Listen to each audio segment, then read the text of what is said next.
அனைத்து நண்பர்களுக்கும் வணக்கம். பகுதி auto series Narayani Honda Kulasekaran பேசுகிறேங்க. இப்போது இந்த வண்டி மெகண்டா கழட்டுறது எப்படி அப்படிங்கிறத உங்களுக்கு சின்ன வீடியோவாக போடணுங்கண்ணா. இந்த ராட் கொஞ்சம் எக்ஸ்பென்சிவ் ராட். இந்த ராடு போட்டு இங்கே அதில் முட்டாத அளவுக்கு இதை கழட்டிக்கிறோம்.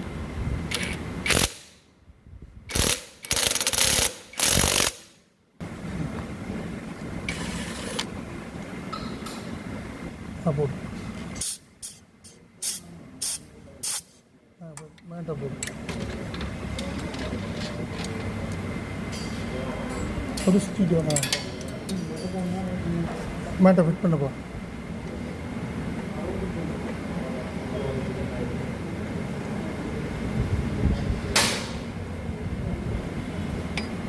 பார்த்திங்கன்னா இந்த மேட்டை ஃபுல்லாக இதை கழட்டுறதுக்கு நம்ம இந்த நேர் ஒரு இந்த ராடு மாதிரி கொடுத்துருந்தாங்க. அது போல் நாங்கள் ஒரு போல்ட்டு ஃபுல்லாக சரி திக்னஸ் போல்ட்டாக ஃபிக்ஸ் பண்ணியிருக்கோம். இதில்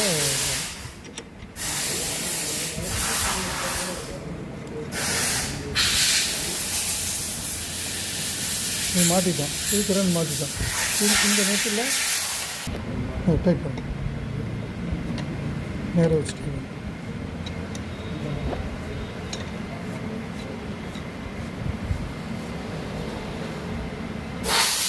இது பார்த்திங்கன்னா நாங்கள் யமஹாவுக்கு முன்னே செஞ்சு வச்ச ராடு மேக்னாட்டோவில் கழட்டுறதுக்கு இது ஒரு ஸ்பெஷல் டூல்ஸாக பண்ணி வச்சுருந்தோம்.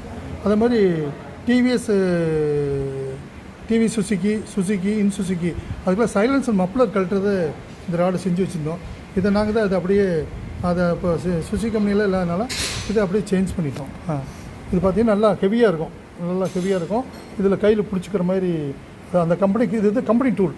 இது நாம் பண்ண இல்லை, டிவிஎஸ் கம்பெனிலேருந்து வாங்கின டூல். கரெக்டாப்பா ஈஸியாக வந்துடும். ஒரு 2 தட்டு தான். இப்போ தட்டுச்சுன்னா கிளியராக ஈஸியாக வந்துடும். அதை கழட்டப்பா ஒன்றா கழட்டு. இதை கழட்டும் முதல்ல காலி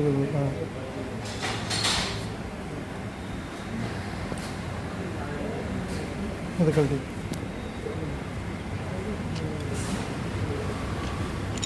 இது தனியாக அதை கழட்டி வச்சுருவோம். இது நல்லா ராடு நல்லா ஹெவியாக இருக்கும். அந்த மாதிரி பண்ணி வச்சுக்கிட்டிங்கன்னா 2 தட்டு தான். இந்த நேர் அடிபடுறது இருக்காது. இந்த நேர் சொன்னாங்க இல்லைங்களா, இந்த நேர் அடிபடும். இந்த மரம் போயிடும். இந்த மரம் போகிறத பேச்சுக்கே இடமில்லை. இந்த மேண்டலில் ஃபுல்லாக ரஸ்ட் இருந்தது. அந்த ரஸ்ட்டை பூரா க்ளீன் பண்ணிவிட்டு செக் பண்ணுறதுக்கோசரம் எடுத்தோம். நாங்கள் எவரி சர்வீஸுக்கு இது க்ளீன் பண்ணி போடுறோம். ஏன்னா மறுபடி ஆயில் லீக்கேஜ் ஆகி மறுபடி உள்ள ரஸ்ட் அதிகமாக